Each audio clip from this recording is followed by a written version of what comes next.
கால சர்ப்பம் யோகமா தோஷமா? ஜோதிட ரீதியாக விளக்கம் கொடுங்க ஐயா. அகஜானன பத்மார்க்கும் கஜானனம் அகர்நிசம் அநேக தந்தம் பக்தானாம். ஒரு நல்ல கேள்வியை கேட்டிருக்கார். இப்போ காலசர்ப்ப தோஷம், அதனால் சில பேர் காளைங்கிறாங்க, சில பேர் காலைங்கிறாங்க, சர்பத்தை சேர்த்துக்கிறாங்க. இதற்கு அந்த காலத்து கிளாசிக்கல் டெக்ஸ்டில் இடம் இல்லை. என்ன காரணம்? முதல்ல உலகம் தோன்றும் முதல் 2 கோள்களே இருந்தன. ஒன்று சூரியன், இன்னொன்று சந்திரன். அதுக்கு அடுத்தபடியாக சூரிய சந்திரர்கள் லோக பரிபாலனத்தை தங்களால் பண்ணுவதற்கு சிரமப்படுவதாக தெரிந்ததுனால சிருஷ்டிகர்த்தா என்ன பண்ணார்? சந்திரனுடைய சுற்று வட்டாரத்தில் பஞ்சபூத கிரகங்களையும் சூரியனுடைய சுற்று வட்டாரத்தில் பஞ்சபூத கிரகங்களையும் ஏற்பாடு செய்தது. அப்போ அது வரைக்கும் அங்கே ராகு கேதுக்கள் இல்லை. அதனால் பழைய கிளாசிக்கல் டெஸ்ட்டில் ராகு கேதுக்களை பற்றி எதுவும் இல்லை. அதனால் காலசர்ப்ப தோஷம் என்பது ஏற்றுக்கொள்ள முடியாது. கிரகங்கள் தன்னுடைய சுற்றுப்பாதையில் ஒரு ஜாதகர் ஜனித்தால் கிரகங்கள் சுற்றி வரப்போது எப்படி இருக்கோ அப்படி தான் வாழ்வு. அப்போ இது அப்போ நல்லவங்களுக்கு எந்தவித பாதிப்பும் இல்லையா? இந்த காலசர்ப்ப தோஷம் இல்லாதவர்களுக்கு வேறு எந்த பாதிப்பும் இல்லையா அப்படிங்கிற கேள்வி வருது.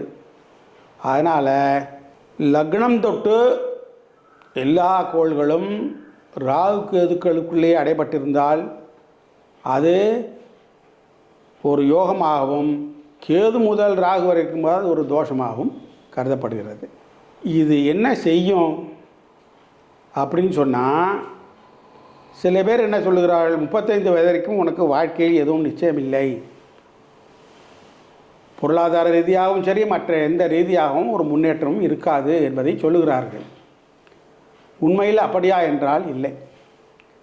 சிறு வயதிலேயே பணக்கார குடும்பத்தில் வந்தவர்கள் அதே பணக்காரத்தனத்தை தொடர்ந்து அனுபவித்து கொண்டு தான் வருகிறார்கள்.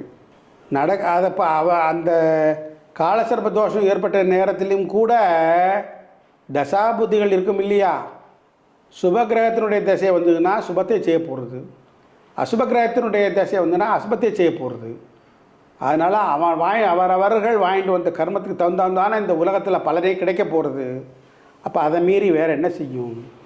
அதனால் மற்ற கிரகங்களுடைய சூழ்நிலையும் கருத்தில் கொண்டு தான் அதற்கு பலன் சொல்ல வேண்டுமே தவிர வெறுமனே காலசர்ப்ப தோஷம் என்றோன்னா அது தோஷம் என்றோ யோகம் என்றோ எடுத்துக்கொள்ளக்கூடாது.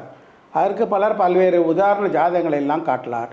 சாதாரண நிலையிலிருந்து ஒரு உயர்ந்த நிலைக்கு வரக்கூடிய ஒரு ஜாதகத்தில் காலசர்ப்ப தோஷம் இருப்பதையும் கண்டிருக்கிறேன், இல்லாமல் இருந்து நன்னா வந்திருப்பதையும் கண்டிருக்கிறேன். அதனால் இந்த கூற்றுக்கு முழுமையான அர்த்தம் இதுவரை கிடைக்கவில்லை. இது ஆராய்ச்சிக்குட்பட்டது தான். அதனால் அதை கண்டு சங்கடப்பட தேவையில்லை. ஒரு தகுந்த ஜாதகரிடம் கொடுத்து அதற்கு உண்டான பரிகாரத்தை கேட்டு அதற்கு உண்டான எந்த பிரச்சனையினால் நாம் கஷ்டப்படுகிறோமோ அதற்கு தகுந்த மாதிரியான வழியை கையாண்டு உய்வு பெறலாம். அதுதான். நன்றி.